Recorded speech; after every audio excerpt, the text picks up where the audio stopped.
So, ayun guys, ngayong araw ipapaayos ko na tong Ford Everest kasi yung aircon nasira. Di nga namin alam yung reason kung bakit nasira yung aircon, pero kasi kapag binubuksan, fan lang tapos wala ng lamig. Medyo nakakangamba nga rin kasi minsan umaabot na rin to sa letter H, meaning umaabot na siya sa linya ng heat. Sakto nga kasi wala naman akong lakad ngayong araw kaya nag-decide na ako na ipaayos na tong Ford Everest. Di rin kasi pwede tong patagalin kasi lagi rin tong ginagamit. Hindi rin naman namin pwedeng hayaan na ganito na lang yung mangyayari sa Ford Everest kasi napapakinabangan pa naman. Papalamigin ko nga sana to kaso nga lang naalala ko na wala pala tong aircon kaya ayan habang nagdadrive binuksan ko na lang yung bintana para fresh air. Kaso nga lang di ako sanay kasi maalikabok tapos sobrang init talaga ng panahon ngayon. Ayan kung mapapansin nyo yung linya nasa letter C pa meaning nasa cold. Di ko na nga rin kinakayanan yung aircon kaya binuksan ko na lang yung fan para kahit papano medyo may hangin. Kaso nga lang yung fan sumasabay din kasi yung binubuga sobrang init. Nai-imagine ko nga parang nasa loob ako ng microwave tapos feeling ko minamarinate din ako. Nasa 40 degrees Celsius pa naman yung weather ngayon kaya grabe nakakahulas talaga. Ayoko na nga rin lumayo pa kaya ayan nag-decide ako na dito na lang sa Pasig maganap ng mga nag-aayos ng aircon. Ayan mga nasa 8 minutes pa nga lang akong nagdadrive pero yung linya umaangat na papunta sa letter H. Pa-overheat na nga kaya enough ko na rin yung aircon. Tapos ayan pagkarating ko nga dito binuksan na rin kagad nila kuya yung hood para ma-check kung ano nga ba yung sira. Sinabi ko rin kila kuya na ginamit namin tong kotse galing Manila papunta ng Cebu kasi land trip lang. Para syempre kahit papano magkaroon siya ng idea. Nasa 29 hours nga rin namin tong binyahe kaya almost 1 day rin siyang napagod. Sinabi nga rin nila kuya baka daw naubusan na to ng coolant kaya nag-overheat pero sabi ko kakapa-change oil pa lang namin neto. Tinanong ko nga si kuya baka isa rin sa factor yung paglaland trip namin galing Manila papunta sa Cebu kaya nasira itong aircon. Sinabi ko nga rin kay kuya na napansin ko kapag binibilisan ko yung takbo nitong kotse nagkakaroon ng lamig yung aircon. Kapag kasi tumatakbo ako ng 50 pataas, nagkakaroon ng lamig yung aircon. Pero kapag nasa 20 lang yung takbo ko, sobrang init talaga ng binubugan ng fan. Naku, sinisisi pa nga sa akin na ako daw yung nakasira nitong kotse kasi ako yung huling gumamit. Pero wala naman akong ginawa dito kasi nagdadrive lang talaga ako tapos yun lang yung ginawa ko. Sabi ko nga baka mamaya kailangan na rin palitan yung filter ng aircon kaya wala ng lamig. Baka rin kasi maalikabok na yung filter ng aircon kasi medyo matagal na rin tong hindi napapalitan. Tapos yan, maya-maya lang nalaman na nila kuya kung ano nga ba yung sira nitong Ford Everest. Sabi nga sa akin nila kuya, ayan, nasira na daw pala tong engine fan kaya hindi na lumalamig yung aircon. Hindi nga daw dahil sa coolant or filter ng aircon kasi ito daw talaga yung pinaka main problem. Hindi na daw kasi talaga umiikot yung fan. Papaayos ko nga sana dito kaso nga lang sabi nila kuya wala daw silang stock doon tapos sabi nga niya daling ko na lang daw to sa may kasa. Pauwi na ako ng bahay ngayon guys, sabi ni kuya baka daw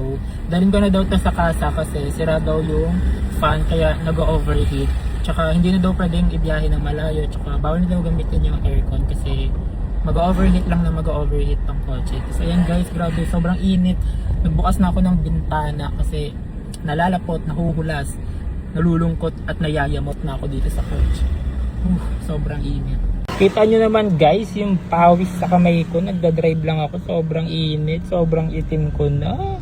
Ayan, share ko na rin sa inyo guys itong legit at license na Mega Wagi at ilalagay ko na lang din yung link nito sa comment section.